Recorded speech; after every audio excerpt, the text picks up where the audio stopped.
നിങ്ങൾ ചെറിയ ക്ലാസ്സുകളിൽ പഠിച്ച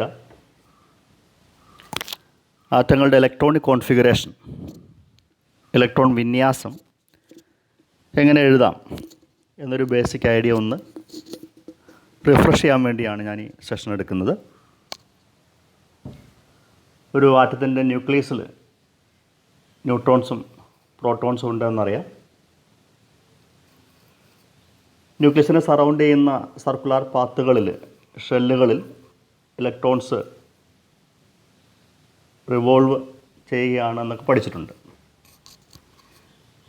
അപ്പോൾ ഇലക്ട്രോണുകളുടെ അറേഞ്ച്മെൻറ്റ്, ഇലക്ട്രോണിക് കോൺഫിഗറേഷൻ, ഇലക്ട്രോൺ വിന്യാസം എങ്ങനെയാണ് അത് എഴുതുക, ഷെൽ വൈസും സബ് ഷെൽ വൈസും ഒക്കെ അതെങ്ങനെയാണ് ക്രമീകരിച്ചിരിക്കുക എന്നാണ് ഈ സെഷൻ കൊണ്ട് ഉദ്ദേശിക്കുക.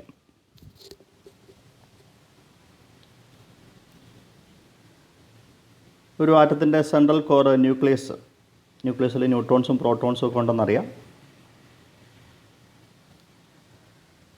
അതിനെ സറൗണ്ട് ചെയ്യുന്ന സർക്കുലർ പാത്തുകളാണ് നമ്മൾ ഷെല്ലുകളെന്ന് വിളിക്കുക. ഒന്നാമത്തെ ഷെല്ല് നമ്പർ 1 ഷെൽ, n=1 എന്നൊക്കെ പറയാൻ വേണമെങ്കിൽ നമ്മളതിനെ കെ ഷെല്ല് എന്നാണ് വിളിക്കുക. ഒന്നാമത്തെ ഷെല്ല് കെ ഷെല്ല്. രണ്ടാമത്തെ ഷെല്ല് അല്പകൂടി വലിയ ഷെല്ലാണ്, കൂടുതൽ ഇലക്ട്രോണുകളെ അക്കോമഡേറ്റ് ചെയ്യാൻ കഴിവുള്ള ഷെല്ലാണ്. n=2 സെക്കൻഡ് ഷെല്ല് എന്ന മീനിങ്ങിൽ അവനെ എൽ ഷെല്ല് എന്നാണ് വിളിച്ചിരിക്കുന്നത്. തേർഡ് ഷെല്ല് n=3 എം ഷെല്ലാണ്. n=4 എൻ ഷെല്ല് എന്നാണ് നമ്മൾ പേരിട്ടിരിക്കുന്നത്. ഒരാറ്റത്തിൻ്റെ ന്യൂക്ലിയസിനെ സറൗണ്ട് ചെയ്ത് ഇൻഫിനിറ്റ് നമ്പർ ഓഫ് ഷെല്ലുകളൊക്കെ ഉണ്ടെന്നാണ് പറയുന്നത്. നമുക്ക് ആവശ്യമുള്ള എലമെൻറ്റുകളുടെ കോൺഫിഗറേഷൻ എഴുതാൻ നമ്മൾ ഇത്തരം ഷെല്ലുകളെ നിലവിലങ്ങ് പരിഗണിക്കുകയാണ്.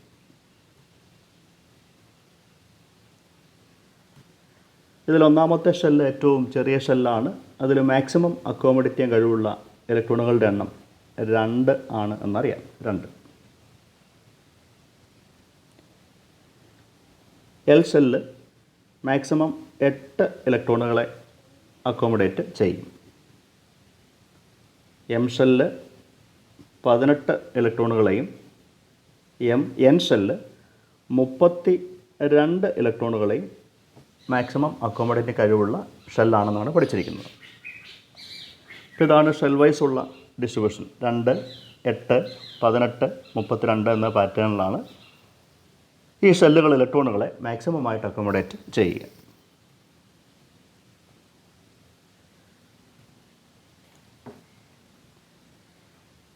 ഓരോ ഷെല്ലിലും മാക്സിമം അക്കോമഡേറ്റ് ചെയ്യുന്ന ഇലക്ട്രോണുകളുടെ എണ്ണം കാണാനുള്ള ഇക്വേഷൻസ് ഒക്കെ പഠിച്ചിട്ടുണ്ട്. 2n². n എന്ന് പറയുന്ന ഷെൽ നമ്പറാണ്. 2 കെ ഷെല്ല് എന്ന് പറഞ്ഞാൽ n=1 ആണ്. ഫസ്റ്റ് ഷെല്ലാണ്. 2 × 1² 1² 1 തന്നെയാണ്. 1 × 2 2. അപ്പോൾ ഈ ഇക്വേഷൻ വെച്ചുകൊണ്ട് നമുക്ക് ഓരോ ഷെല്ലിലും അക്കോമഡേറ്റ് ചെയ്യുന്ന ഇലക്ട്രോണുകളുടെ മാക്സിമം നമ്പർ കാൽക്കുലേറ്റ് ചെയ്യാം.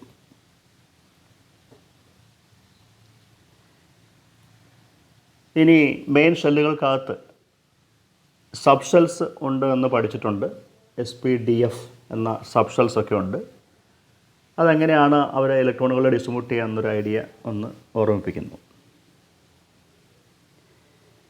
അപ്പോൾ കെ ഷെൽ നമ്പർ n=1 ആണ്. കെ ഷെല്ലിന് K L M N. n=2. ഇവിടെ ഷെൽ നമ്പർ 3 ആണ്. n-ന് ഷെൽ നമ്പർ 4 ആണ്.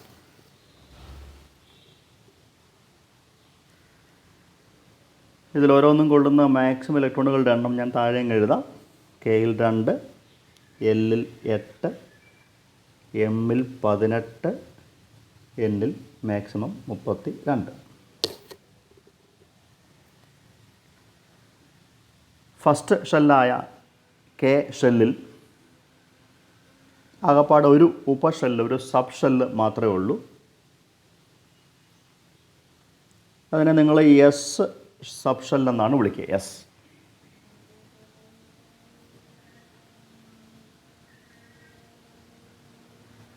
അപ്പോൾ ഉറപ്പായിട്ടും ഒരു എസ് സബ്ഷെല്ലിൽ അക്കോമഡേറ്റ് ചെയ്യുന്ന ആകെ ഇലക്ട്രോണുകളുടെ എണ്ണം 2 ആയിരിക്കും.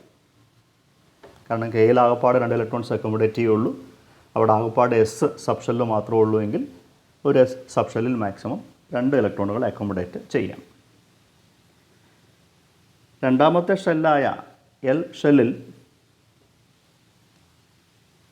2 ഉപഷെല്ലുകൾ സബ്ഷെൽസ് ഉണ്ട്, എസ് ആൻഡ് പി.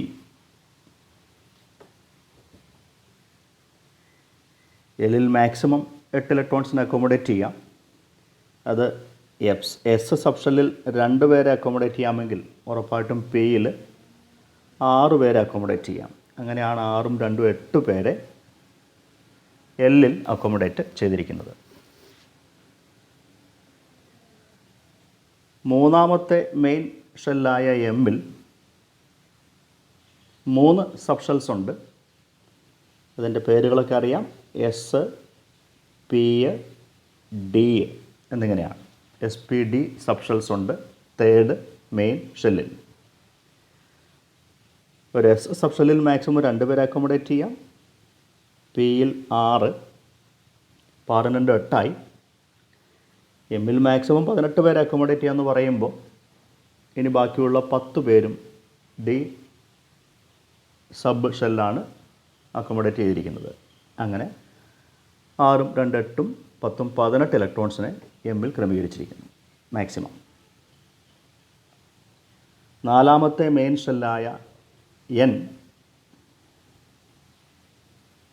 നാലാമത്തെ മെയിൻ ഷെല്ലായതുകൊണ്ട് അതിൽ 4 സബ്ഷെൽസ് ഉണ്ട് എന്നറിയാം. S, P, D, F.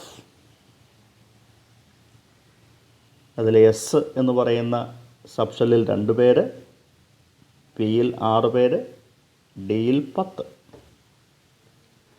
Maximum എന്നിൽ 32 ആയതുകൊണ്ട് ഇനി എഫിൽ അക്കോമഡേറ്റ് ചെയ്യുന്ന മാക്സിമം എണ്ണം എന്ന് പറയുന്ന ഉറപ്പായിട്ടും 14 ആയിരിക്കും. 14ഉം 10 24ഉം 6 30 2 32 ഇലക്ട്രോൺസിന് അക്കോമഡേറ്റ് ചെയ്യാൻ പറ്റിയൊരു വലിയ ഷെല്ലാണ് എൻ എന്ന് പറയുന്ന ഷെല്ല്. അപ്പോൾ ഓരോ സബ്ഷെൽസിലും ക്രമീകരിക്കാവുന്ന മാക്സിമം ഇലക്ട്രോണുകളുടെ എണ്ണം എന്ന് ഓർത്തുകൊള്ളുക. എസിൽ 2, പിയിൽ 6, ഡിയിൽ 10, എഫിൽ 14.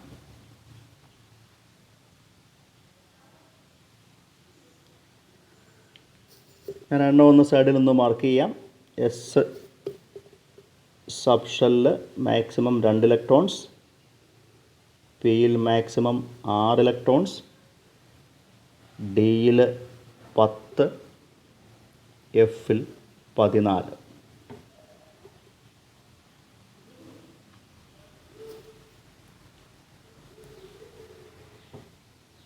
ഇനി പറയുന്ന ഓരോ സബ്ഷെല്ലുകൾക്കകത്തും വീണ്ടും പല കമ്പാർട്ട്മെൻറ്റ്സ് ഉണ്ട്.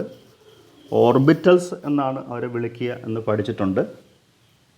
എസ് എന്ന് പറയുന്ന സബ് ഷെല്ലിൽ ആകപ്പാടെ ഒരൊറ്റ ഓർബിറ്റൽ മാത്രമേ ഉള്ളൂ. സ്പെറിക്കൽ ഷേപ്പുള്ള ഒരു എസ് ഓർബിറ്റൽ ആണെന്നൊക്കെ പഠിച്ചിട്ടുണ്ട്, എസ് ഓർബിറ്റൽ. അപ്പോൾ എനിക്ക് വേണമെങ്കിൽ എസ് ഓർബിറ്റലിനെ വേണമെങ്കിൽ ഒരൊറ്റ കമ്പാർട്ട്മെൻറ്റ് മാത്രം, ഒരൊറ്റ ബോക്സ് വരച്ചുകൊണ്ട് എനിക്ക് വേണമെങ്കിൽ എസ് ഓർബിറ്റലിനെ റെപ്രസെൻറ്റ് ചെയ്യാം. ഞാൻ ഈ കാണിച്ചിരിക്കുന്ന ഒരു ബോക്സ് ഒരു കമ്പാർട്ട്മെൻറ്റിനെ ഓരോ ഓർബിറ്റലിനെയാണ് റെപ്രസെൻറ്റ് ചെയ്തിരിക്കുന്നത്. ഇവിടെ മാക്സിമം എനിക്ക് 2 ഇലക്ട്രോണിനെ അക്കോമഡേറ്റ് ചെയ്യാം. ഞാൻ തൽക്കാലം ഓരോ ഡോട്ട് കൊണ്ട് ഇലക്ട്രോണിനെ കാണിച്ചാൽ ഇപ്പോൾ എനിക്ക് 2 ഇലക്ട്രോണുകൾ വേണമെങ്കിൽ എസ് ഓർബിറ്റൽ ഇതേപോലെ വേണമെങ്കിൽ അക്കോമഡേറ്റ് ചെയ്യാം. അത് വെച്ച് നോക്കുമ്പോൾ പി സബ്ഷെല്ലിൽ 6 ഇലക്ട്രോണുകൾ അക്കോമഡേറ്റ് ചെയ്യാമെന്ന് പറയുമ്പോൾ അല്പം ഒരു വലിയ ഒരു സബ്ഷെല്ലാണ് പി എന്നെനിക്ക് ചിന്തിക്കാം. അതിൽ എസ്സിന് തത്തുല്യമായ ഓർ എസ് ഇക്വലൻ്റായ 3 പേര് വേണം.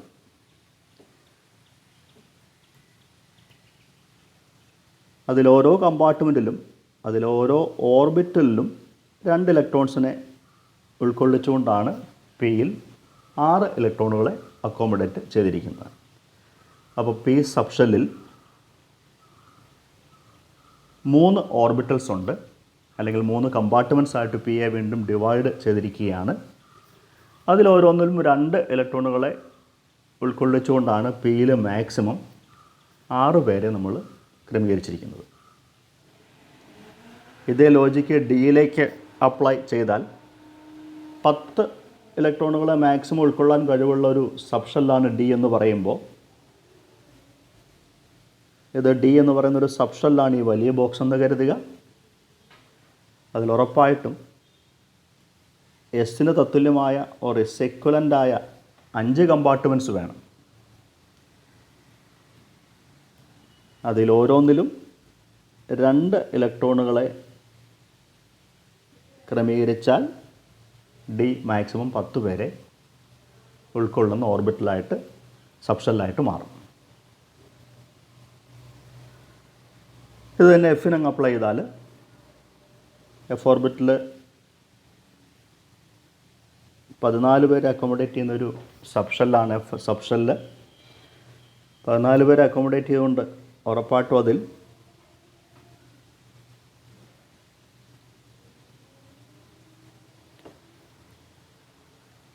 7 കമ്പാർട്ട്മെൻറ്റ്സ് വേണം, 7 ഓർബിറ്റൽസ് വേണമെന്ന് ചിന്തിക്കാം.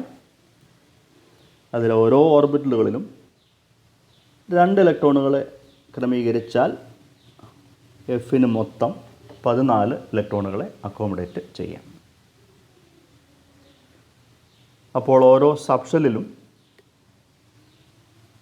ഓർബിറ്റൽസ് ഉണ്ട്. എസ് സബ്ഷെല്ലിനാകപ്പാടെ ഒരേ ഒരു ഓർബിറ്റലേ ഉള്ളൂ. പിക്ക് 3 ഓർബിറ്റൽസ് ഉണ്ട്.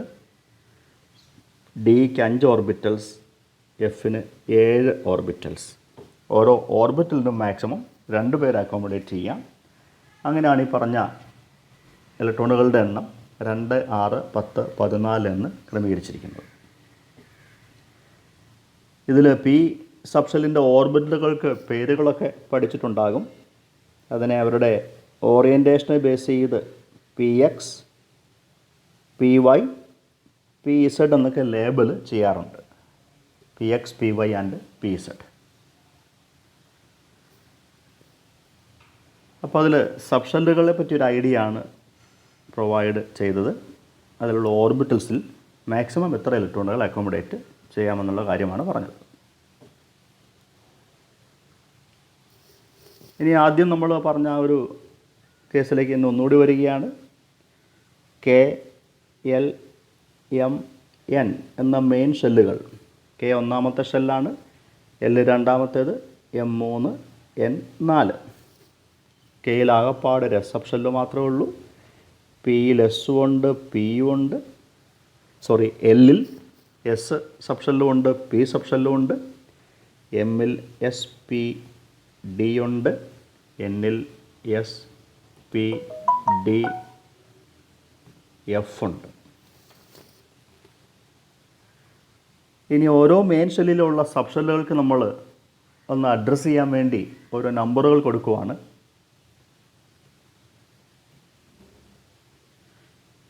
ഞാനിപ്പോൾ റെഡ് വട്ടത്തിൽ വരച്ചത് ഒരു എസ് ഓർബിറ്റലാണ്, അല്ലെങ്കിൽ എസ് സബ് ഷെല്ലാണ്. അത് ഒന്നാമത്തെ മെയിൻ ഷെല്ലിലെ എസ് സബ് ഷെല്ലാണ്.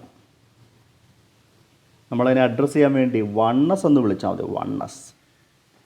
അപ്പോൾ 1 എന്ന് പറയുന്നത്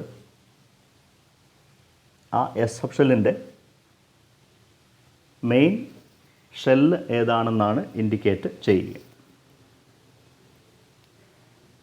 തൊട്ടുപുറകെ ഞാനിത് നീലമഷിയിൽ റൗണ്ട് ചെയ്തിരിക്കുന്നത് അത് വേറൊരു സബ് ഷെല്ലാണ്. അത് രണ്ടാമത്തെ ഷെല്ലിലെ എസ് സബ് ഷെല്ലാണ് എന്ന് കാണിക്കാൻ അതിനെ 2s എന്ന് വിളിച്ചാൽ മതി. അപ്പോൾ ഉറപ്പായിട്ട് ആ പി സബ് ഷെല്ലിനെ നമുക്ക് 2p എന്ന് വിളിക്കാം. ഇതേ പാറ്റേൺ പിന്തുടർന്ന് പോന്നാൽ തേർഡ് ഷെല്ലിലെ എസ്സിനെ 3s എന്നും, പി സബ് ഷെല്ലിനെ 3p എന്നും, ഡിയെ 3d എന്നും വിളിക്കേണ്ടി വരും. ഫോർത്ത് ഷെല്ലിലുള്ള സബ് ഷെല്ലുകളെ യഥാക്രമം 4s, 4p, 4d, 4F എന്ന് എനിക്ക് ലേബൽ ചെയ്യാം. അതുകൊണ്ട് ഞാൻ ഇലക്ട്രോണിക് കോൺഫിഗറേഷൻ, ഇലക്ട്രോൺ വിന്യാസമൊക്കെ എഴുതുമ്പോൾ 1p എന്ന് നമുക്ക് എഴുതാൻ പറ്റില്ല. 1p എന്ന് പറഞ്ഞാൽ ഒന്നാമത്തെ ഷെല്ലിലെ പി സബ് ഷെൽ എന്നാണ് അർത്ഥം. പക്ഷേ ഒന്നാമത്തെ ഷെല്ലിൽ ആ പി സബ് ഷെൽ ഇല്ലാത്തതുകൊണ്ട് 1p എന്ന അഡ്രസ്സ് തെറ്റാണെന്ന് പറയാം. അതേപോലെ 2D എന്ന ഡെസിഗ്നേഷനും തെറ്റാണ്. കാരണം ഡി സബ് ഷെല്ല് സ്റ്റാർട്ട് ചെയ്യുന്നത് മൂന്നാമത്തെ മെയിൻ ഷെല്ല് തൊട്ടാണ്. 2D എന്ന് പറഞ്ഞാൽ രണ്ടാമത്തെ മെയിൻ ഷെല്ലിലെ ഡി സബ് ഷെൽ എന്നാണ് അർത്ഥം വരിക. അത് തെറ്റാണ്. അപ്പോൾ 2D എന്നൊരു കോൺസെപ്റ്റ് ഇല്ല. അപ്പോൾ നമ്മൾ കുറേ സബ് ഷെല്ലുകളുടെ ഡെസിഗ്നേഷനും കാര്യങ്ങളൊക്കെയാണ് പറഞ്ഞത്. ഇവിടെ കുറേ സബ് ഷെല്ലുകളുടെ പേര് 1s 2s 2p 3s 3p 3d ഒക്കെ എഴുതിയിട്ടുണ്ട്. ഇനി ഇലക്ട്രോണിക് കോൺഫിഗറേഷൻ എഴുതാൻ വേണ്ടി ഇവരുടെ ഒരു എനർജി ഓർഡറും കൂടി ഒന്ന് അറിഞ്ഞിരിക്കണം. നമുക്ക് അറ്റോമിക് നമ്പർ 30 വരെ വരുന്ന എലമെൻറ്റുകളുടെ ഇലക്ട്രോണിക് കോൺഫിഗറേഷൻ എങ്ങനെ എഴുതാം, അതിനാവശ്യമുള്ള എനർജി ഓർഡർ മാത്രം ഒന്ന് ആദ്യമേ കാണാതെ പഠിക്കാം.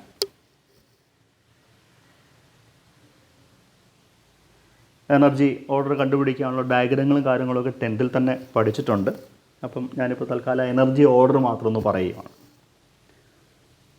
ഇതിന് ന്യൂക്ലിയസിനോട് ഏറ്റവും അടുത്തിരിക്കുന്ന സബ് ഷെല്ല് 1s ആണ്. അതിലെ ഇലക്ട്രോണുകളെ ന്യൂക്ലിയസ് ഏറ്റവും നന്നായിട്ട് ഹോൾഡ് ചെയ്യുന്നത് കൊണ്ട്, അട്രാക്റ്റ് ചെയ്യുന്നത് കൊണ്ട് 1s ഇലക്ട്രോണുകളുടെ എനർജിയാണ് ഏറ്റവും മിനിമം. ഏറ്റവും കുറവ് എനർജി അല്ലെങ്കിൽ ഊർജ്ജമുള്ളത് 1s ഇലക്ട്രോണുകൾക്കാണ്. അപ്പോൾ 1s എന്ന സബ് ഷെല്ല് വേണം നമ്മൾ ഇലക്ട്രോൺ കൊണ്ട് ആദ്യം ഫില്ല് ചെയ്യാൻ വേണ്ടി. 1sനേക്കാൾ എനർജി കൂടുതലാണ് 2sന്. 2s കഴിഞ്ഞാൽ 2p, 2p കഴിഞ്ഞാൽ 3s, then 3p. അടുത്ത സബ് ഷെല്ല് 3D ആണെങ്കിലും അതിനേക്കാൾ എനർജി കുറവാണ് 4s സബ് ഷെല്ലിന്. അപ്പം 4s സബ് ഷെല്ല് ഫില്ല് ചെയ്തിട്ട് മാത്രമാണ് 3D സബ് ഷെല്ല് ഫില്ല് ചെയ്യാവുള്ളൂ. കാരണം 3Dയേക്കാൾ 4s ഇലക്ട്രോണുകളുടെ എനർജി കുറവാണ്. അപ്പോൾ ഈ എനർജിയുടെ ഒരു ക്രമവും കൂടി ഞാൻ ഈ പറഞ്ഞ ക്രമത്തിലാണ് സബ് ഷെല്ലുകളുടെ എനർജി ഇൻക്രീസ് ചെയ്യുക. ആ എനർജി ഓർഡറും കൂടി ഒന്ന് കാണാതെ പഠിച്ചാൽ നമുക്ക് ഇലക്ട്രോണിക് കോൺഫിഗറേഷനെ റെപ്രസെൻ്റ് ചെയ്യാം.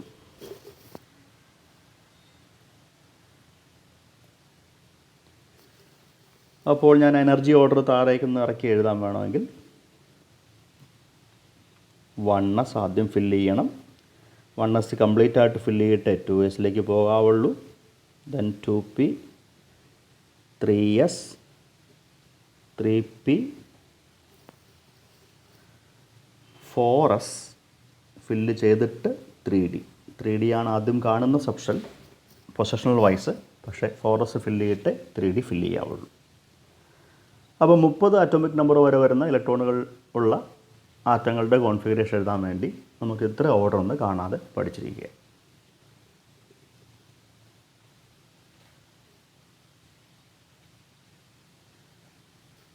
നമുക്കിത് വെച്ചുകൊണ്ട് ആദ്യം ഏറ്റവും ചെറിയ ആറ്റമായ ഹൈഡ്രജൻ്റെ ഇലക്ട്രോൺ വിന്യാസം, ഇലക്ട്രോണിക് കോൺഫിഗറേഷൻ ഒന്ന് പഠിച്ചു നോക്കാം, എഴുതി നോക്കാം. ഹൈഡ്രജൻ ഒന്നാമത്തെ എലമെൻ്റാണ്. ഇസഡ് എന്ന ലെറ്റർ കൊണ്ട് എനിക്ക് അറ്റോമിക് നമ്പറിനെ റെപ്രസെൻ്റ് ചെയ്യാം. അപ്പോൾ ഹൈഡ്രജൻ്റെ അറ്റോമിക് നമ്പർ 1 ആണ്. Z is equal to 1. അല്ലാപ്പാടെ ഒരു ഇലക്ട്രോൺ ഉള്ളത്. ആ ഇലക്ട്രോണിനെ നമ്മൾ എവിടെ അക്കോമഡേറ്റ് ചെയ്യണം? എന്താണ് ഹൈഡ്രജൻ്റെ ഇലക്ട്രോണിക് കോൺഫിഗറേഷൻ? ഏറ്റവും ആദ്യം ഫില്ല് ചെയ്യേണ്ട എനർജി ഏറ്റവും കുറഞ്ഞ സബ് ഷെല്ലാണ്. അത് വേറെ ആരുമല്ല, 1s ആണ്. അപ്പോൾ ഹൈഡ്രജൻ്റെ സബ് ഷെല്ല് 1s എടുത്തു. അതിലാകപ്പാടെ ഒരു ഇലക്ട്രോണേ ഉള്ളൂ. അത് ആ സബ് ഷെല്ലിൻ്റെ സബ്സ്ക്രിപ്റ്റ് ആയിട്ടും കാണിച്ചാൽ മതി. സബ്ഷെൽസിൻ്റെ മുകളിലായിട്ട് 1 എന്ന് നൊട്ടേറ്റ് ചെയ്യുക. അപ്പോൾ 1s1 എന്ന് വായിക്കാം. ഇതാണ് ഹൈഡ്രജൻ്റെ ഇലക്ട്രോൺ വിന്യാസം. ആകപ്പാടുള്ള ഒരു ഇലക്ട്രോൺ ഏറ്റവും എനർജി കുറഞ്ഞ എസ് സബ്ഷെല്ലിലാണ് അക്കോമഡേറ്റ് ചെയ്തിരിക്കുന്നത്. ഇനി ഇലക്ട്രോണിക് കോൺഫിഗറേഷൻ നമുക്ക് വേണമെങ്കിൽ ആദ്യം നമ്മൾ സബ്ഷെല്ല് ഓർബിറ്റിലൊക്കെ ഒരു ബോക്സ് വെച്ച് വരച്ചായിരുന്നു. അപ്പം ഞാനീ വരച്ചിരിക്കുന്നത് ബോക്സ് 1s എന്ന സബ്ഷെല്ലാണ് റെപ്രസെൻ്റ് ചെയ്യുക. അതിലാകപ്പാട് ഒരൊറ്റ ഇലക്ട്രോൺ മാത്രമേ ഉള്ളൂ. ഈ ഇലക്ട്രോണുകളെ റെപ്രസെൻ്റ് ചെയ്യുമ്പോഴും നമ്മൾ ചില നൊട്ടേഷൻസൊക്കെ യൂസ് ചെയ്യാറുണ്ട്. ഇലക്ട്രോണുകൾക്ക്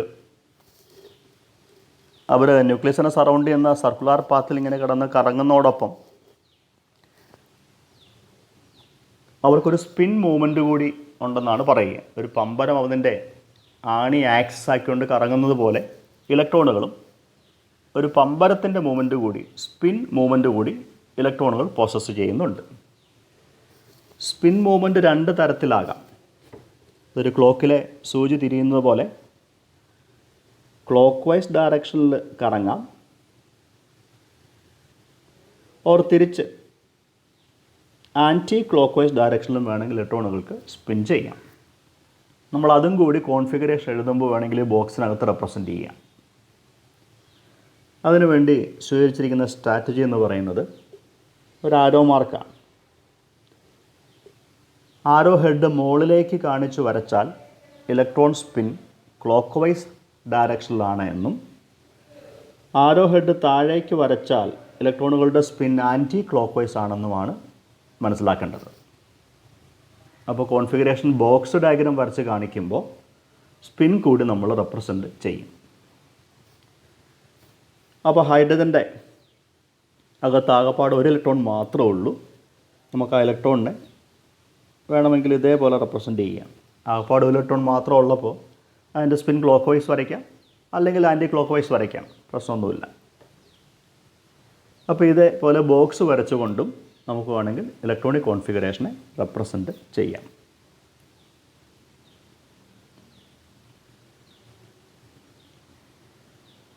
എങ്കിൽ തൊട്ട് പുറകെ നമുക്ക് രണ്ടാമത്തെ എലമെൻ്റായ ഹീലിയം ഒന്ന് കോൺഫിഗറേഷൻ വരയ്ക്കാം.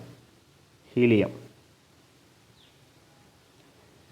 Z = 2 ആണ്. ഹീലിയത്തിൻ്റെ അറ്റോമിക് നമ്പർ 2 ആണ്. 2 ഇലക്ട്രോൺസ് ഉള്ള ആളാണ് ഹീലിയം.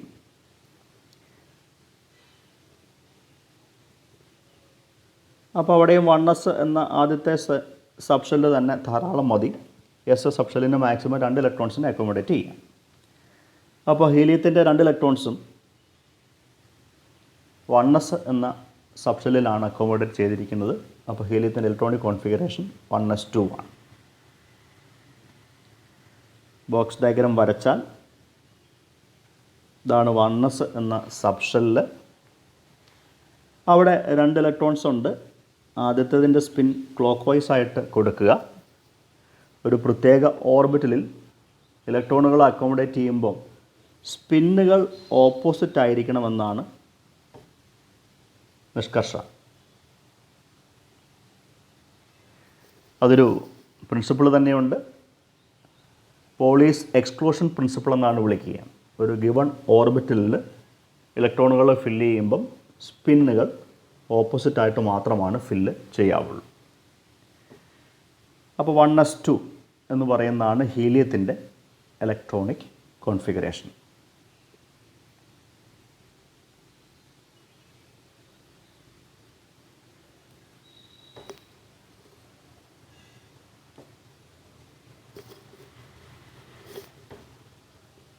അടുത്ത എലമെൻറ്റ്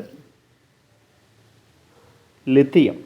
അറ്റോമിക് നമ്പർ 3 വരുന്ന Z = 3 വരുന്ന എലമെൻ്റാണ് ലിത്തിയം. ലിത്തിയത്തിൻ്റെ ഇലക്ട്രോണിക് കോൺഫിഗറേഷൻ എഴുതുകയാണ്. ആദ്യം 1s എന്ന സബ്ഷെൽ എടുക്കണം.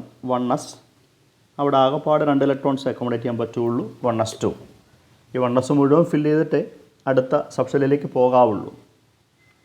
എനർജി ഏറ്റവും കുറഞ്ഞ ആളെ ഫില്ല് ചെയ്താണ് നമ്മൾ ഇലക്ട്രോണുകൾ അക്കോമഡേറ്റ് ചെയ്യുക. അപ്പോൾ 1s2 2 ഇലക്ട്രോൺസ് അക്കോമഡേറ്റ് ചെയ്തു. ലിഥിയത്തിന് മൊത്തം 3 ഇലക്ട്രോൺസ് ഉണ്ട്. അപ്പോൾ ഉറപ്പായിട്ടും അടുത്ത സബ്ഷെല്ലിൽ 2s എടുത്തേ പറ്റുള്ളൂ. 2s മാക്സിമം 2 പേരെ അക്കോമഡേറ്റ് ചെയ്യാം. പക്ഷേ ലിഥിയത്തിന് ആകെപ്പാടെ 3 ഇലക്ട്രോൺസേ ഉള്ളൂ.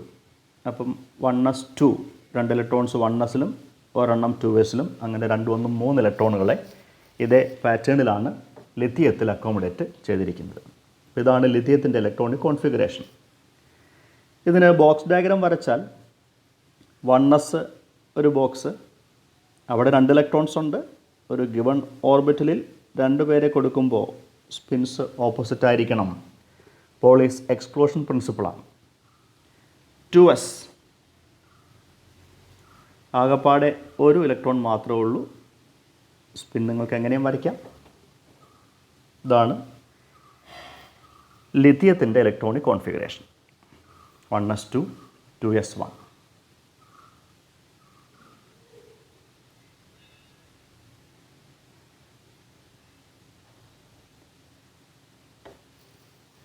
എങ്കിൽ അടുത്ത എലമെൻ്റ് അറ്റോമിക് നമ്പർ 6 വരുന്ന കാർബൺ ആയിക്കോട്ടെ. Carbon atomic number Z is equal to 6 ആണ്.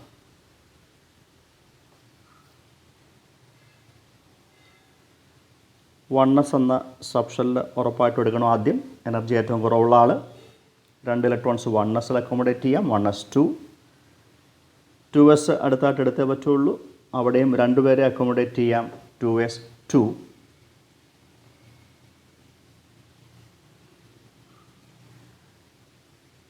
തൊട്ട് പുറകെ 2p എന്ന സബ്ഷെൽ എടുത്തേ പറ്റുള്ളൂ. 2p 2 6 ഇലക്ട്രോൺസ് ആയല്ലോ. 1sൽ 2 2sൽ 2 2pയിൽ 2 മൊത്തം 6 ഇലക്ട്രോൺസ് ആയി. ഇതാണ് കാർബൺ ആറ്റത്തിൻ്റെ ഇലക്ട്രോണിക് കോൺഫിഗറേഷൻ. ഇനി ഒന്ന് ബോക്സ് ഡയഗ്രാം വരച്ച് നോക്കാം. 1s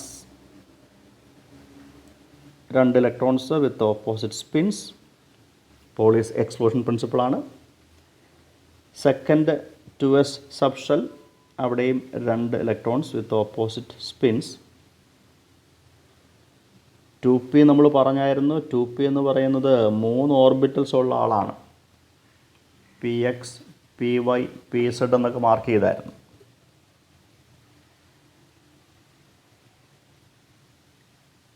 ഈ 3 ഓർബിറ്റൽസിനും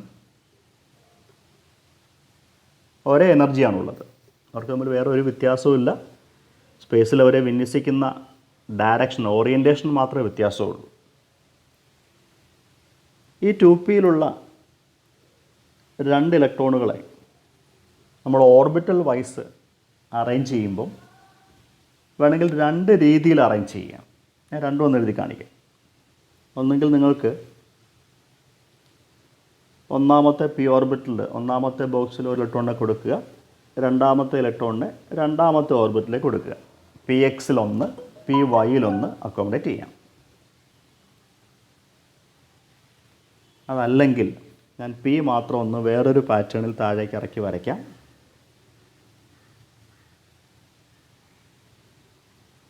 വേണമെങ്കിൽ ഇതേപോലെയും ഫില്ല് ചെയ്യാം.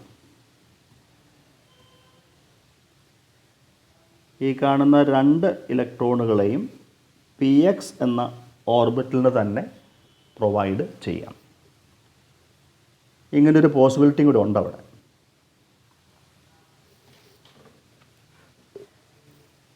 ഈ ഫില്ലിങ് ഗവേൺ ചെയ്യുന്ന റൂളുണ്ട്. Hund's rule of maximum multiplicity എന്നൊക്കെയാണ് അതിന് പറയുക.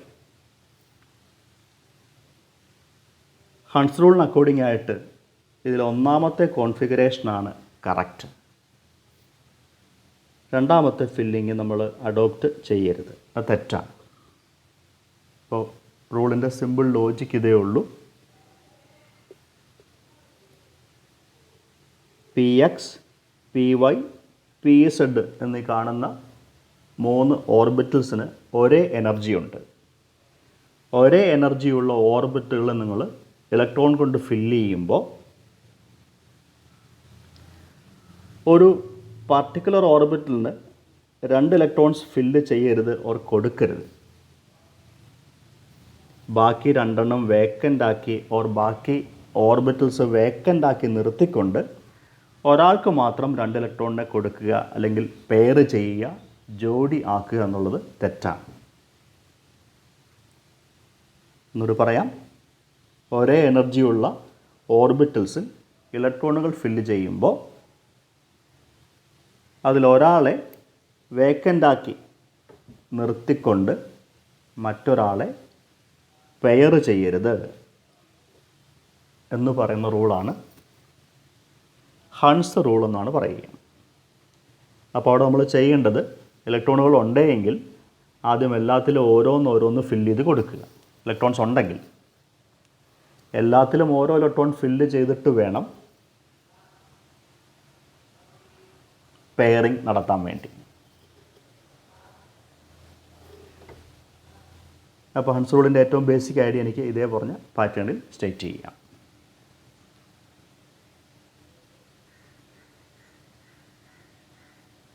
അവിടെ ഒരു പോയിൻ്റ് കൂടി ഉറപ്പിക്കുന്നു. ഇനി എനിക്ക് വേണം ഫില്ലിംഗ് ഇതേ പാറ്റേണിലാകാം.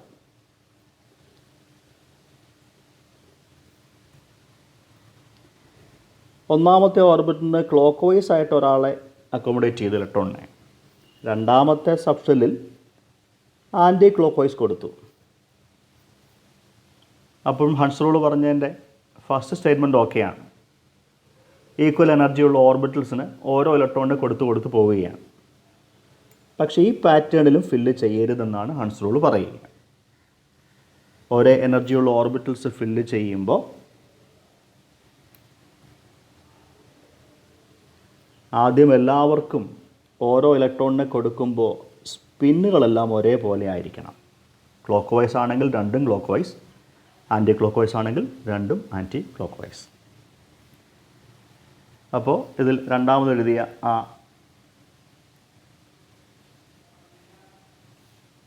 ഇപ്പോൾ രണ്ടാമത് ശരിയാണ്. അപ്പോൾ ഈ ഒരു പാറ്റേണിൽ വേണം നമ്മൾ ഫില്ല് ചെയ്യാനായിട്ട്. ഇങ്ങനെ മാത്രമാണ് ഫില്ല് ചെയ്യാവുള്ളൂ. ഇതിനെ ഹൺസ് റൂൾ എന്നാണ് നിങ്ങൾ പഠിച്ചിരിക്കുന്നത്. ഇപ്പോൾ ഇത് കാർബണിൻ്റെ കോൺഫിഗറേഷനാണ് വരച്ചത്. നമുക്ക് ആ ഒരു റൂൾ ഒന്നുകൂടി ഒന്ന് ഇല്ലുസ്ട്രേറ്റ് ചെയ്യാൻ വേണ്ടി തൊട്ടടുത്ത എലമെൻ്റായ നൈട്രജൻ്റെ അറ്റോമിക് നമ്പർ 7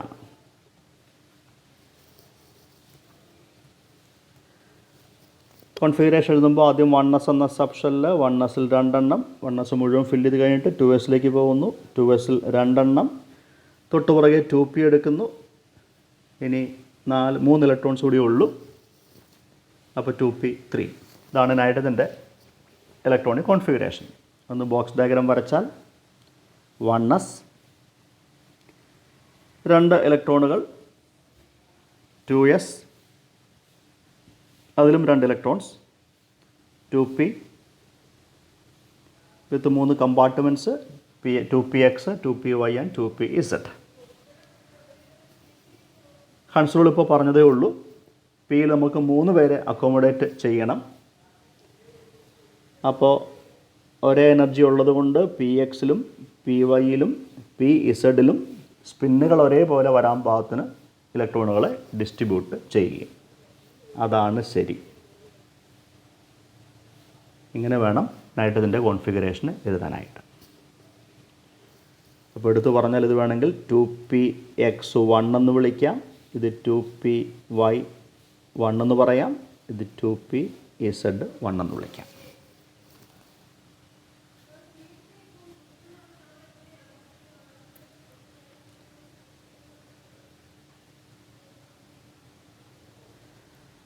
അടുത്ത അറ്റോമിക് നമ്പർ ഫ്ലൂറിൻ. ഫ്ലൂറിൻ്റെ അറ്റോമിക് നമ്പർ 9. കോൺഫിഗറേഷൻ എഴുതിയാൽ 1sൽ 2, 2sൽ 2, 2pയിൽ 5, 5ഉം 2 7ഉം 2ഉം 9 ഇലക്ട്രോൺസ് ഫ്ലൂറിൻ്റെ കോൺഫിഗറേഷനാണ്. ബോക്സ് ഡയഗ്രാം വെച്ച് മാർക്ക് ചെയ്താൽ 1s 2 ഇലക്ട്രോൺസ്, 2sലും 2 ഇലക്ട്രോൺസ്, 2p pxും pyയും pzും. അപ്പോൾ ഹൺസ് റൂളിൻ്റെ അതേ പാറ്റേണിൽ എങ്ങനെ ഫില്ല് ചെയ്യണമെന്നാണ് നമ്മൾ പറഞ്ഞത്. ഇവിടെ വേറെ കൺഫ്യൂഷൻസ് വരുന്നില്ല. എന്നാലും ഫില്ല് ചെയ്യുമ്പോൾ ഇങ്ങനെ തന്നെ ഫില്ല് ചെയ്ത് പഠിക്കുക. pxൽ ആദ്യം ഒരെണ്ണം കൊടുത്തു, pyയിൽ ഒരെണ്ണം കൊടുത്തു, pzൽ ഒരെണ്ണം ഡിസ്ട്രിബ്യൂട്ട് ചെയ്തു. ഇപ്പോൾ പിയിൽ 3 ഇലക്ട്രോൺസായി. ഇനി വേറെ മാർഗ്ഗമില്ല, പെയറിങ് നടത്തിയേ പറ്റുള്ളൂ. അപ്പോൾ ആദ്യം എല്ലാത്തിലും ഓരോ ഇലക്ട്രോൺ ഒരേ സ്പിൻ കൊണ്ട് ഫില്ല് ചെയ്തിട്ട് വേണം പെയർ ചെയ്യാൻ എന്നാണ് ഹൺസ് റൂൾ പറഞ്ഞത്. അപ്പോൾ പിയിൽ ഇപ്പം 3 ഇലക്ട്രോൺസിനെ അക്കോമഡേറ്റ് ചെയ്തു. 4-മനെ ഇവിടെ കൊണ്ട് പെയർ ചെയ്യാം, 5-മനെ ഇവിടെയും പെയർ ചെയ്യാം. ഈ പാറ്റേണിലാണ് ഫില്ല് ചെയ്യേണ്ടത്. ഇതാണ് ഫ്ലൂറിൻ്റെ electronic configuration.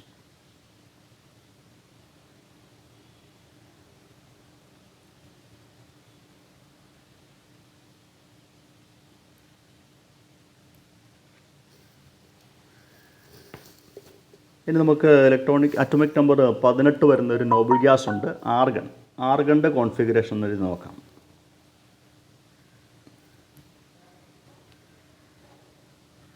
Argon atomic number Z is equal to 18.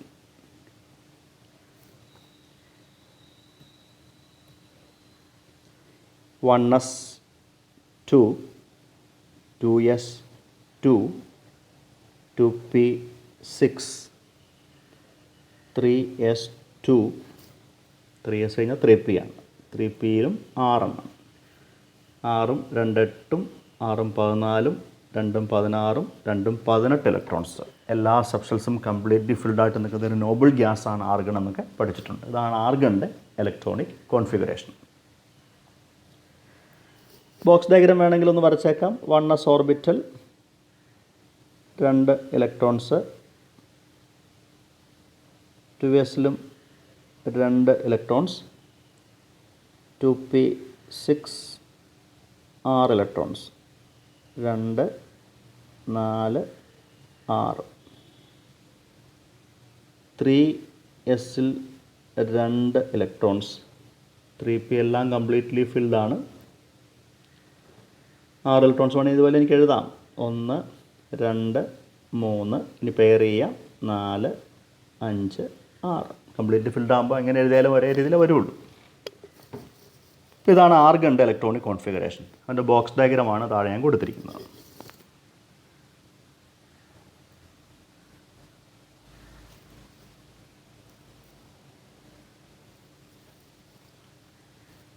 Argon കഴിഞ്ഞ് തൊട്ടടുത്ത അറ്റോമിക് നമ്പർ വരുന്ന എലമെൻറ്റ് പൊട്ടാസ്യമാണ്.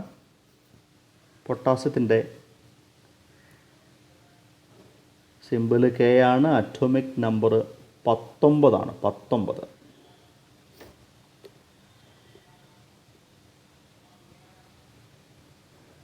അപ്പോൾ ആർഗൺ എടുക്കുമ്പോൾ 1s 2s 2p 3s 3p വരെ കംപ്ലീറ്റ് ആയിട്ട് ഫില്ല് ചെയ്ത് നിൽക്കുവാണ്. 3p കഴിഞ്ഞാൽ പിന്നെ 4s വേണം ഫില്ല് ചെയ്യാനെന്ന് ഓൾറെഡി നമ്മൾ പറഞ്ഞിട്ടുണ്ട്. അപ്പോൾ പൊട്ടാസിൻ്റെ കോൺഫിഗറേഷൻ എഴുതുമ്പോൾ 18 ഇലക്ട്രോൺസ് ഫിൽഡ് ആവുന്നത് 1s2, 2s2, 2p6, 3s2, 3p6. പൊട്ടാസ് എഴുതുമ്പോൾ ഇത് കൂടാതെ അഡീഷണൽ ആയിട്ടൊരു 4sഉം കൂടി വരുമെന്നേ ഉള്ളൂ.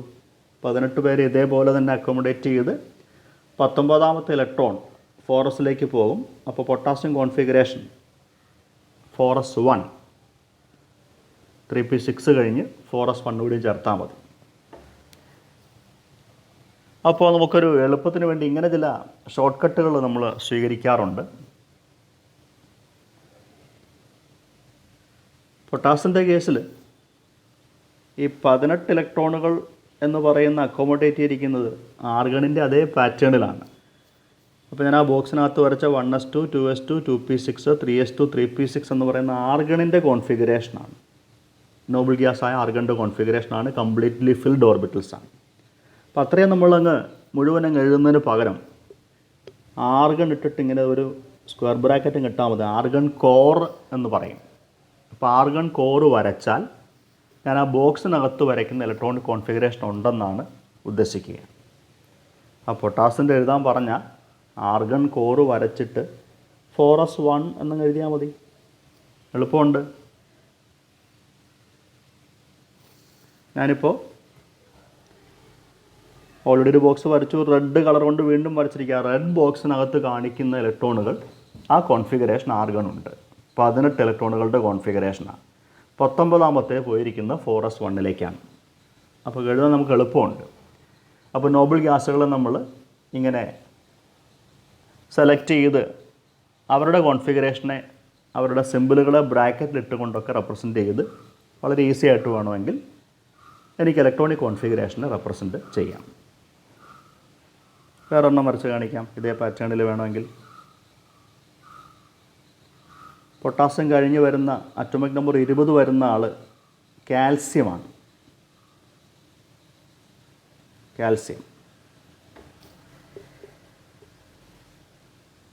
കാൽസ്യം അറ്റോമിക് നമ്പർ 20 ആണ്.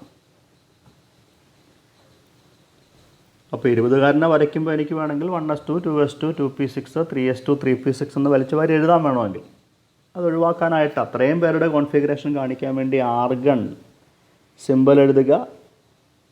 ഇങ്ങനെ ഒരു ബ്രാക്കറ്റ് ഇട്ടാൽ ആർഗൺ കോർ 3p6 വരെയുള്ള കോൺഫിഗറേഷൻ അവിടെ ഉണ്ട്. 18 ഇലക്ട്രോൺസ് ഉണ്ട്. 3p കഴിഞ്ഞാൽ പിന്നെ വരേണ്ടത് 4s ആണ്. ആർഗൺ കോറിൽ 18 പേരെ അക്കോമഡേറ്റ് ചെയ്ത് കഴിഞ്ഞു. ഇനി 2 പേരെ 4s2 കൊടുത്താൽ മതി. ഇങ്ങനെ എഴുതിയാൽ മതി കാൽസ്യത്തിൻ്റെ കോൺഫിഗറേഷൻ.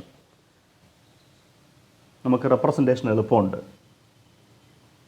നേരെ തിരിച്ചെഴുതിയാലും വിരോധമൊന്നുമില്ല. 1s2 2s2 2p6 3s2 3p6 4s2 എന്നെഴുതിയാലും കുഴപ്പമില്ല. എങ്കിലും 4s2 മുമ്പുള്ള കോൺഫിഗറേഷൻ ആർഗൻ്റെ കോൺഫിഗറേഷൻ ആയതുകൊണ്ട് ഇതേപോലൊരു കോറ് വരച്ചുകൊണ്ടത് ഒഴിവാക്കി കളയാം. അവർ പെട്ടെന്ന് എഴുതാം.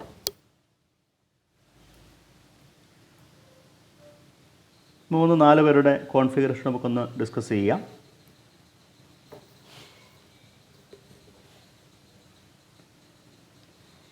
അറ്റോമിക് നമ്പർ 21 വരുന്ന സ്കാൻറ്റിയത്തിൻ്റെ കോൺഫിഗറേഷനാണ്. സ്കാൻറ്റിയം Z ഈസ് ഈക്വൽ ടു 21 ആണ്. അറ്റോമിക് നമ്പർ 21 ആണ്.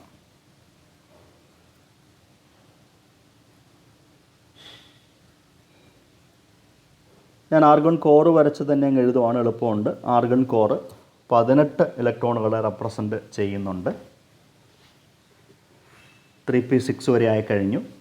ഇനി 4s ഫില്ല് ചെയ്തിട്ടാണ് 3d ഫില്ല് ചെയ്യാവുള്ളൂ. 4s 3d.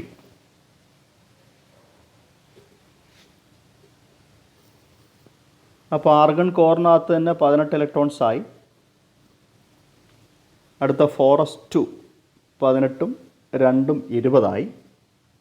21ാമത്തെ ഇലക്ട്രോണാണ് ഡി ഓർബിറ്റിലേക്ക് ഫില്ല് ചെയ്യുക. ആർഗൺ കോറ് 4s2 3d1 എന്നെഴുതിയാൽ സ്കാൻറ്റിയത്തിൻ്റെ ഇലക്ട്രോണിക് കോൺഫിഗറേഷനായി. ഇനി നമ്മൾ ബോക്സ് ഡയഗ്രമൊക്കെ വരയ്ക്കുമ്പോൾ ഇതിനെ ഇങ്ങനെ എഴുതാൻ പ്രശ്നമൊന്നുമില്ല. ആർഗൺ കോറ്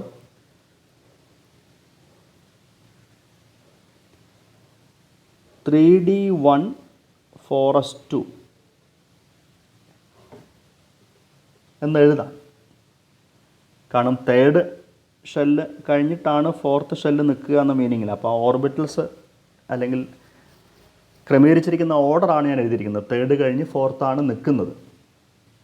ഇങ്ങനെ എഴുതി വയ്ക്കാം. പക്ഷേ ഇങ്ങനെ എഴുതിയാലും ഓർക്കുക 4s കംപ്ലീറ്റ് ആയിട്ട് ഫില്ല് ചെയ്തിട്ട് മാത്രമാണ് 3d ഫില്ല് ചെയ്യാവുള്ളൂ എന്നൊരു ഓർമ്മയുണ്ടായിരിക്കണം. അപ്പോൾ ഞാൻ ആർഗൺ സ്കാൻറ്റിയത്തിൻ്റെ കോൺഫിഗറേഷൻ ഒന്നുകൂടി എഴുതാം. 2 പാറ്റേണിലും എഴുതാം. ഞാൻ രണ്ടാമതൊന്ന് റിപ്പീറ്റ് ചെയ്യുന്നു. Argon core 18 electrons. ഓർബിറ്റൽസ് നിൽക്കുന്ന ക്രമത്തിൽ എഴുതിയാൽ 3d ആണ് ആദ്യം കാണുന്നത്, പിന്നെയാണ് 4s.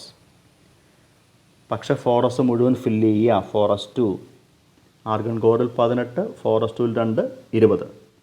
21ാമത്തേത് ഡിയിലേക്ക് കൊടുക്കുക 3d1. നമ്മൾ ബോക്സ് ഡയഗ്രം വരയ്ക്കുമ്പോൾ മിക്കവാറും ഈ ഒരു പാറ്റേൺ ആണ് സ്വീകരിക്കുക. അപ്പോൾ എൻ്റെ ബോക്സ് ഡയഗ്രം എന്ന് വരച്ചാൽ സ്കാൻറ്റിയത്തിൻ്റെ ഇലക്ട്രോണിക് കോൺഫിഗറേഷൻ്റെ ബോക്സ് ഡയഗ്രം വരച്ചാൽ ആദ്യം ആർഗൺ കോറ് 18 ഇലക്ട്രോൺസിനെ കാണിച്ചു. 3d എന്ന് പറയുന്ന സബ്ഷെൽ ഓർമ്മയുണ്ട്. മാക്സിമം 10 പേരെ അക്കോമഡേറ്റ് ചെയ്യുന്ന ആളായതുകൊണ്ട് അതിന് 5 കമ്പാർട്ട്മെൻറ്റ്സ് ഉണ്ട്, ഓർ 5 ഓർബിറ്റൽസ് ഉണ്ട് 3dയിൽ. 4sൽ 2 എണ്ണം, 2 ഇലക്ട്രോൺസ് അക്കോമഡേറ്റ് ചെയ്യാം, ഒറ്റ ഓർബിറ്റൽ മാത്രം. അപ്പോൾ ബോക്സ് ഡയഗ്രം വരച്ചാൽ 4sൽ 2, 18ഉം 2 20ആയി. 21ാമനെ 3dയിൽ കൊടുക്കുക. ഇതാണ് നമ്മുടെ സ്കാൻറ്റിയത്തിൻ്റെ electronic കോൺഫിഗറേഷൻ്റെ box diagram.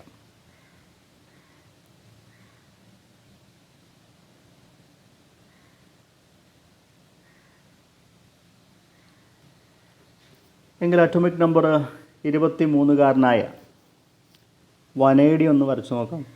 Vanadium atomic number 23 വനേഡിയത്തിൻ്റെ configuration വരയ്ക്കാൻ പറഞ്ഞാൽ ആർഗൺ കോർ 18 ഇലക്ട്രോൺസിനെ റെപ്രസെൻ്റ് ചെയ്തു 3p6 വരെ. 3D ഞാൻ ആദ്യം എഴുതിയെന്നേ ഉള്ളൂ, പിന്നെ 4s ഇങ്ങനെ എഴുതിയാലും അത് ഓർബിറ്റൽസ് എങ്ങനെയാണോ നിൽക്കുന്ന ആ ഒരു ഓർഡറിൽ അങ്ങ് എഴുതിയതാണ്. ഇങ്ങനെ എഴുതിയാൽ പോലും 4s ആദ്യം ഫില്ല് ചെയ്യണം. ആർഗൺ കോറിൽ 18, 4sൽ 2, 18ഉം 2ഉം 20. ഇനി 3D ഫില്ല് ചെയ്ത് തുടങ്ങാം. 3D3 23. ഇതാണ് വനേഡിയത്തിൻ്റെ ഇലക്ട്രോണിക് കോൺഫിഗറേഷൻ.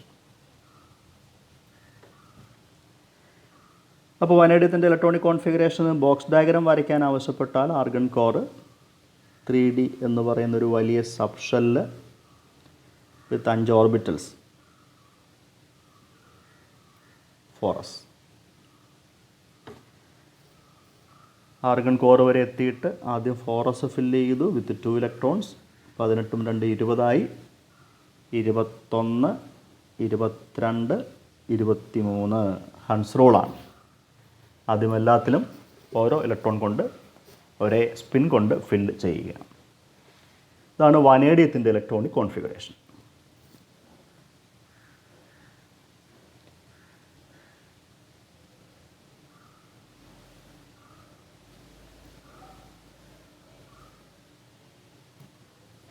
എങ്കിൽ നമുക്ക് അടുത്തതായിട്ട് വേണമെങ്കിൽ ആറ്റോമിക് നമ്പർ 27 വരുന്ന കൊബാൾട്ടിൻ്റെ കോൺഫിഗറേഷൻ നോക്കാം. Atomic number 27.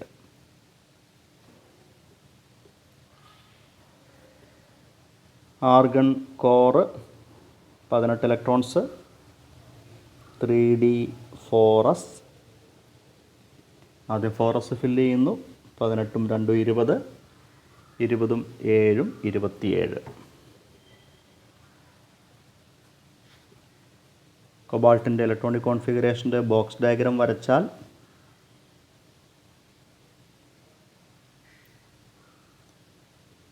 Three D sub shell വിത്ത് 5 ഓർബിറ്റൽസ് 4s. ആർഗൺ കോറിൽ 18, 4sൽ 2 എണ്ണം അതാദ്യം ഫില്ല് ചെയ്തു 20 എണ്ണമായി. ഇനി ഡിയിൽ 7 എണ്ണം ഫില്ല് ചെയ്യണം. അത് ഹൺസ് റൂളിന് അക്കോർഡിംഗ് ആയിട്ട് ഫില്ല് ചെയ്യാവുള്ളൂ. ഡിയിൽ 1, 2, 3, 4, 5 ആദ്യം എല്ലാവർക്കും ഓരോ ഇലക്ട്രോൺസ് കൊടുക്കുക വിത്ത് സെയിം സ്പിൻ. 5 പേരായി. ഇനി പെയർ ചെയ്യാം. 6ാമത്തെ ഇലക്ട്രോൺ, 7ാമത്തെ ഇലക്ട്രോൺ. ഇതാണ് D7 എന്ന കോൺഫിഗറേഷൻ. ഇതാണ് കൊബാൾട്ടിൻ്റെ ഇലക്ട്രോണിക് കോൺഫിഗറേഷൻ.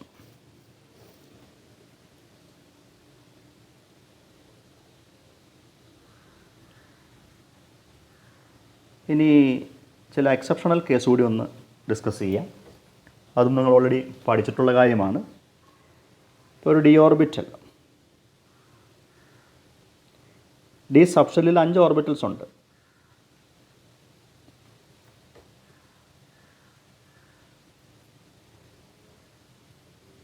ഡിയിൽ മൊത്തം 10 ഇലക്ട്രോൺസ് ആണ് ഉൾക്കൊള്ളാൻ കഴിയുക. ഒരു ആറ്റത്തിൻ്റെ കോൺഫിഗറേഷൻ എഴുതി വരുമ്പോൾ ഡിയിൽ ഈ 10 ഇലക്ട്രോൺസും ഉണ്ടെങ്കിൽ അതിലെ എല്ലാ ഓർബിറ്റൽസും കംപ്ലീറ്റ്ലി ഫിൽഡ് ആണ്, പെയർഡ് ആണ്, ഇതേപോലെ നിൽക്കുവാണെങ്കിൽ നമുക്കതിനെ D10 D10 കോൺഫിഗറേഷൻ എന്ന് വിളിക്കാം. D10 കോൺഫിഗറേഷനാണ്. ഇതിനെ കംപ്ലീറ്റ്ലി ഫിൽഡ് കോൺഫിഗറേഷൻ എന്ന് പറയാം. D10. ഈ കാണുന്ന കംപ്ലീറ്റ്ലി ഫിൽഡ് ഇലക്ട്രോണിക് കോൺഫിഗറേഷന് കൂടുതൽ സ്ഥിരതയുണ്ട്, സ്റ്റെബിലിറ്റി ഉണ്ടെന്നാണ് പറയുക. അപ്പോൾ ഒരു D9 കോൺഫിഗറേഷനൊക്കെ ഉണ്ടെങ്കിൽ ചില അറേഞ്ച്മെൻറ്റ്സ് ഒക്കെ നടത്തിയിട്ട് ആറ്റങ്ങൾ വേണമെങ്കിൽ D10ലേക്ക് കൊണ്ടുവരാറുണ്ട്, കൂടുതൽ സ്ഥിരത കൈവരിക്കാൻ വേണ്ടി, സ്റ്റെബിലൈസ് ചെയ്യാൻ വേണ്ടി. ഇതേപോലെ തന്നെ വേറൊരു കോൺഫിഗറേഷൻ സ്റ്റേബിളായിട്ടുണ്ട്. D5 കോൺഫിഗറേഷനാണ്. 10 മാക്സിമം കൊള്ളുന്ന ഡി ഓർബിറ്റലിൽ അതിൻ്റെ പകുതിയായ 5 ഇലക്ട്രോൺസ് ഉള്ള കോൺഫിഗറേഷനും ഹൈലി സ്റ്റേബിളാണ്. അപ്പോൾ D5 കോൺഫിഗറേഷനും എക്സ്ട്രാ സ്റ്റെബിലിറ്റി ഉണ്ട്. അപ്പോൾ D5 കോൺഫിഗറേഷൻ എന്ന് വരച്ചാൽ ഡി ഓർബിറ്റലിൽ ഡി സബ്ഷെല്ലിൽ 5 ഓർബിറ്റൽസ്. D5 എന്ന് പറയുമ്പം ഓരോ ഓർബിറ്റലും സിംഗ്ലി ഓക്യുപ്പൈഡ് ആണ് വിത്ത് സെയിം സ്പിൻ. ഇതാണ് D5 കോൺഫിഗറേഷൻ. ഇതും എക്സ്ട്രാ സ്റ്റെബിലിറ്റി ഉള്ള ആളാണ്. അപ്പോൾ ഒരു D4 കോൺഫിഗറേഷനൊക്കെ ഉള്ളൊരു ആറ്റം ഉണ്ടെങ്കിൽ, അതിന് മാർഗം ഉണ്ടെങ്കിൽ ചില റീഅറേഞ്ച്മെൻറ്റ്സ് നടത്തിയിട്ട് D5ലേക്ക് എത്താൻ പറ്റിയാൽ അത് കൂടുതൽ സ്റ്റെബിലിറ്റി അറ്റൈൻ ചെയ്യും. ഓർത്തോളുക, കംപ്ലീറ്റ്ലി ഫിൽഡ് ഓർബിറ്റലുകളും ഹാഫ് ഫിൽഡ് ഓർബിറ്റലുകളും ഹൈലി സ്റ്റേബിളാണ്. അപ്പോൾ ഡിയുടെ കേസിൽ പറഞ്ഞാൽ അത് D10ഉം D5ഉം സ്റ്റേബിളാണ്. ഇതെല്ലാം ഓർബിറ്റൽസിനും ബാധകമാണ്. പി ഓർബിറ്റൽ മാക്സിമം 6 പേരെ അക്കോമഡേറ്റ് ചെയ്യുന്ന ഓർബിറ്റലാണ്. അപ്പോൾ P6 എന്ന കോൺഫിഗറേഷൻ കംപ്ലീറ്റ്ലി ഫിൽഡാണ്. അത് ഹാഫ് ഫിൽഡ് ആകുമ്പോൾ P3. P6 കോൺഫിഗറേഷനും P3 കോൺഫിഗറേഷനും എക്സ്ട്രാ സ്റ്റെബിലിറ്റി ഉണ്ട്. എഫ് ഓർബിറ്റലാണെങ്കിൽ മാക്സിമം 14 പേരെ അക്കോമഡേറ്റ് ചെയ്യാം. അപ്പോൾ F14 എന്ന കോൺഫിഗറേഷനും കംപ്ലീറ്റ്ലി ഫിൽഡാണ്. F7 half ഫിൽഡാണ്. ഇതും ബാക്കിയുള്ള കോൺഫിഗറേഷനേക്കാളും കൂടുതൽ സ്റ്റേബിളാണ്. ഇപ്പോൾ ഇക്കാര്യം മനസ്സ് വെച്ചുകൊണ്ട് നമുക്ക് 2 എക്സെപ്ഷണൽ കേസ് ഡിസ്കസ് ചെയ്യാം. ഒന്ന് ക്രോമിയമാണ്. ക്രോമിയത്തിൻ്റെ അറ്റോമിക് നമ്പർ 24. അപ്പോൾ അതിൻ്റെ കോൺഫിഗറേഷൻ വരച്ചാൽ ആർഗൺ കോറ് ആദ്യം നിൽക്കുന്നത് 3D ആണ്, ദെൻ 4s ആണ്. ആർഗൺ കോറിൽ 18. നമ്മുടെ യൂഷ്വൽ കോൺഫിഗറേഷൻ ഞാൻ എഴുതുവാണ്. യൂഷ്വലി ഫില്ല് ചെയ്ത് വന്നാൽ ആർഗൺ കോറിൽ 18, 4s ആദ്യം ഫില്ല് ചെയ്ത് 4s2, 18ഉം 2ഉം 20. ഈ 4 ഇലക്ട്രോൺസ് മിച്ചമുള്ളൂ. അത് ഡിയിലേക്ക് കൊടുത്താൽ 3D4. അപ്പോൾ നമ്മൾ സാധാരണഗതിക്ക് എക്സ്പെക്റ്റ് ചെയ്യുന്നത് ക്രോമിയത്തിൻ്റെ കോൺഫിഗറേഷനാണ് വരച്ചിരിക്കുന്നത്. Argon core 3D4, 4s2. അവിടെ നോക്കിയാൽ അറിയാം 3Dയിൽ 4 ഇലക്ട്രോൺസ് ഓൾറെഡി ഉണ്ട്. ഒന്നും കൂടി കിട്ടിയാൽ അത് D5 കോൺഫിഗറേഷനാണ്, എന്ന് വെച്ചാൽ ഹാഫ് ഫിൽഡ് കോൺഫിഗറേഷനാണ്. അപ്പോൾ ഒരു ചെറിയ അറേഞ്ച്മെൻറ്റ്, എനർജി വൈസ് കൂടുതൽ ലാഭമുള്ള ഒരു ചെറിയ അഡ്ജസ്റ്റ്മെൻറ്റ് ക്രോമിയം ആറ്റം നടത്തുവാണ്. വേറൊന്നുമല്ല, 3Dയേക്കാൾ ഒരു അല്പം കൂടി എനർജി കൂടുതലേ 4sനുള്ളൂ. ആ 4s നിൽക്കുന്ന എനർജി 3Dയേക്കാൾ അല്പം കൂടി എനർജി കുറവാണ് 4sന്. എങ്കിൽ പോലും എനർജി വൈസ് പ്രോഫിറ്റബിൾ ആയതുകൊണ്ട് 4sൽ നിൽക്കുന്ന ഒരു ഇലക്ട്രോണിനെ 3Dയിലേക്ക് ഷിഫ്റ്റ് ചെയ്യുകയാണ്. അപ്പോൾ അങ്ങനെ ഷിഫ്റ്റിംഗ് നടത്തിയാൽ ക്രോമിയത്തിൻ്റെ കോൺഫിഗറേഷൻ ആർഗൺ കോറ് 3Dയിൽ 4 ഉണ്ട്. എസിലുള്ള ഒരാളെടുത്ത് കൊണ്ടുവന്നാൽ 3D5 ആയി. അപ്പോൾ ഇനി എസിൽ ഒരാളേ ഉള്ളൂ, 4s1. അപ്പോൾ ക്രോമിയം ആറ്റത്തെ സംബന്ധിച്ച് ഈ രണ്ടാമത് എഴുതിയ കോൺഫിഗറേഷൻ 3D5 4s1 എന്നുള്ളതാണ് ശരിക്കുള്ള കോൺഫിഗറേഷൻ. കാരണം ഹാഫ് ഫിൽഡ് ഡി ഓർബിറ്റലുകൾ കൂടുതൽ സ്റ്റേബിൾ ആയതുകൊണ്ടാണ്. അപ്പോൾ ഫസ്റ്റ് അല്ല, ആദ്യം എഴുതിയല്ല ക്രോമിയത്തിൻ്റെ കോൺഫിഗറേഷൻ, രണ്ടാമത് പറഞ്ഞിരിക്കുന്നതാണ്. കാരണം വേറൊന്നുമല്ല, half filled orbitals have extra stability.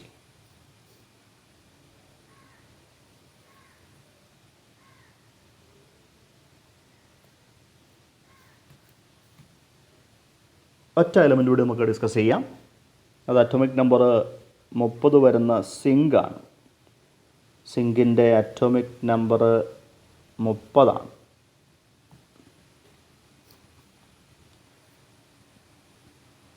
സാധാരണഗതിക്ക് നമ്മൾ എക്സ്പെക്റ്റ് ചെയ്യുന്ന കോൺഫിഗറേഷൻ ഞാൻ ആദ്യം വരയ്ക്കുവാണ്. ആർഗൺ കോറ് 18 ഇലക്ട്രോണുകൾ, 3D ആൻഡ് 4s എഴുതി. 4sൽ 2, 18ഉം 2ഉം 20, 20ഉം 10ഉം 30.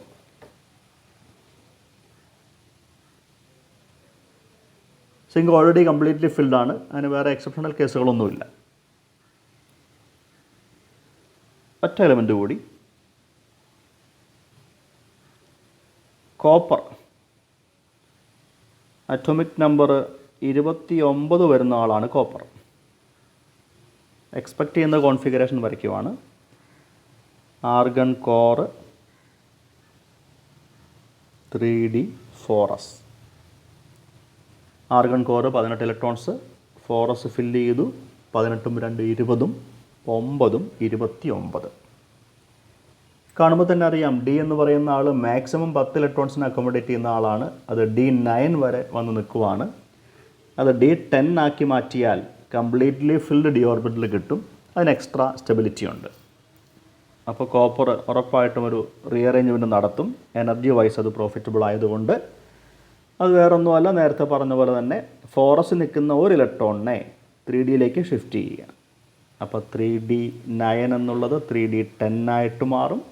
4s2 എന്നുള്ളത് 4s1 ആയിട്ട് മാറും. അപ്പം രണ്ടാമത് വരച്ചിരിക്കുന്നതാണ് കോപ്പറിൻ്റെ ശരിക്കുള്ള electronic configuration. Because completely filled d orbital D10 configuration has extra stability. Electronic configurations എഴുതാനുള്ള ഒരു ഐഡിയ ആണ് പ്രൊവൈഡ് ചെയ്തത്. ഇനി മാക്സിമം എലമെൻറ്റുകൾ കളക്ട് ചെയ്ത് ഒന്ന് കോൺഫിഗറേഷൻസ് എഴുതി നോക്കുക.